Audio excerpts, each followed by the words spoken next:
Dito kasi sa Taiwan, yung mga Taiwanese po ay hindi sila marunong manghuli. Ang sa kanila lang po ay gusto nilang bumili na lang at sa totoo lang po sa kanila ay pera-pera lang po talaga yung kanilang pinalalakad. Kumbaga pag pupunta na lang sila sa palengke, hindi na lang sila manghuli pa kasi wala silang oras kasi busy po sa trabaho ang lahat dito sa Taiwan.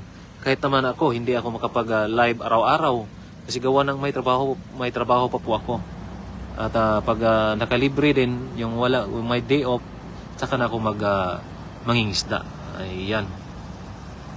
Dami nila. Oh, nandito lang. Oh, nakatingin lang sa akin. Sabi nila, hulihin mo ko. Hulihin mo ko. Ayan. Ayan, oh. Ayan. Dito pa. Hindi pa sila nawala dito. Ayan. Pila-pila pa rin sila.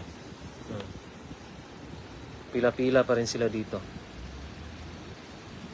Ayan na rin sa ilalim. Sobrang dami dyan sa ilalim. Ayan. Sa ilalim ng dam na yan. Kasi pag yung mga Taiwanese po ay nanguhuli dito sa Taiwan, kasi sa totoo lang dito sa Taiwan parang walang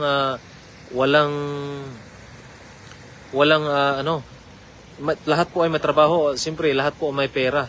Kaya po bumibili na lang sila ng pang-ulam, yung mga luto na ng mga isda o di kaya ay karne o kahit anong ulam.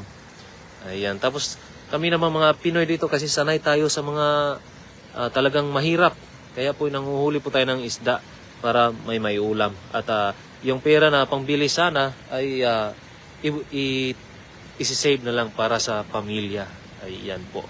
Boss, ako boss para pang ulam. Ayan, pag nandito ka boss, dito sa malapit ko ay manghuli po ako para sa iyo.